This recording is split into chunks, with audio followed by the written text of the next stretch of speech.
I posed a question the other day in my YouTube community page and basically asked the question, in a world of micro compact and compact double stack 9mm pistols, are single stack 9mm even still relevant?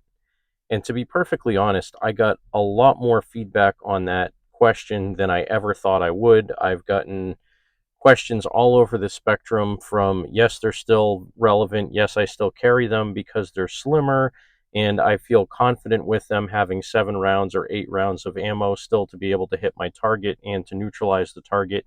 And then you have people on the far end of the spectrum saying that 9mm in general aren't even powerful enough to take anybody down. You have to carry a 40 Smith and Wesson, and that if you are going to carry a 9mm, you absolutely have to have a double stack because today is so much crazier than it was in the past, and you have to be ready. You have to have as many rounds as you possibly can carry. I think all of those answers are valid to certain people, but I wanted to talk about what I think about this. And I kind of fall back towards the Paul Harrell camp of thinking on a lot of these things, where a lot of times the reason people still carry single stack guns, or guns that maybe aren't in popularity, there's a couple of really good reasons for that. Take this LC9S, for example. This one I bought a couple of years ago from Cabela's. It was like $379. It came with only one magazine, but you can readily find this specific gun or an EC9S all over the place on the used market for anywhere from about $175 up to about $250. And they're still relevant guns.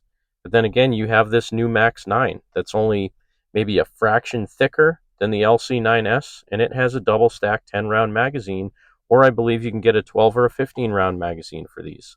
But again, the fact that you can get an EC9S or an LC9S on the used market for much less money makes it appealing to some people, and they're very reliable guns. Then we move on to the Sig P365. Nice, slim, again, not much thicker, not much bigger, if at all. It might even be a little bit smaller than the LC9S. Lengthwise, it might have a tiny bit longer barrel, and this has a double stack 10-round or 12-round magazine. Again, very viable option. But why would somebody choose a single stack over this? The Sig Sauer is very expensive. They're reliable, they're great guns, they're a good size, but they're quite a bit more expensive. Then you go to the Smith and Wesson CSX. Hammer fired 9mm. It's even a little bit shorter overall in the grip size and in the barrel length than you get with the LC9S or the EC9S, and it has a double stack 10-round magazine.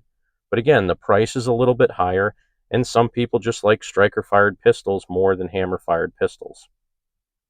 Going back to an old Gen 1 shield. Why would anybody carry a Gen 1 single stack shield when there's a Shield Plus out there? There's the Shield EZ, there's the Equalizer and the CSX. Well, again, a Gen 1 shield you can buy really inexpensively. I've seen them as low as $175 used. And then, of course, going back to my old favorite, the Taurus G3C. It's a little bit bigger than the EC9S. This is a double stack magazine. For some people, even buying that, which is a little bit cheaper, would be better, strictly because it's less expensive, comes as a double stack, and the frame's a little bit bigger. So sometimes maybe it's a little bit easier for somebody to shoot. But again, in the camp where some people, the only thing they may be able to afford is an older single stack magazine 9mm, or even in some cases a single stack magazine 380. Again, the purpose of these guns is for self-protection in that 3 to 5 or 7 yard range. A lot of times you're going to be up close and very personal, very close to somebody, and the ballistic capabilities of a 380 or a 9mm are more than adequate at very close distances. Now, again, some people will say that a 380, like this Bodyguard 380, is not relevant. The rounds don't have enough power. But if you don't like carrying a hollow point because you're not sure that they're going to expand, you can always carry just a flat point 380, and you'll get a little bit more penetration out of them, a little bit more velocity, and they're less expensive. And then you have this Sig P238 as well. Same thing, 6-round 380 magazine. The reason I carry these two guns a lot is because they're so small. They fit in my pocket. They're easy to carry, they're easy to conceal, and both of them are extremely reliable. So even though a 380 may be underpowered to some people, to me, it's more than adequate for close distance. And if you can find one of these guns on the used market and it's all you can afford and you can shoot it well and it's reliable, they're perfectly viable options.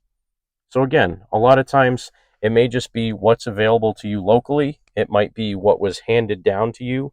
But if a gun is reliable and it shoots accurately, then to me, it is still a viable option, even if there are better options out there in your double stack 9mm and your bigger 380 models.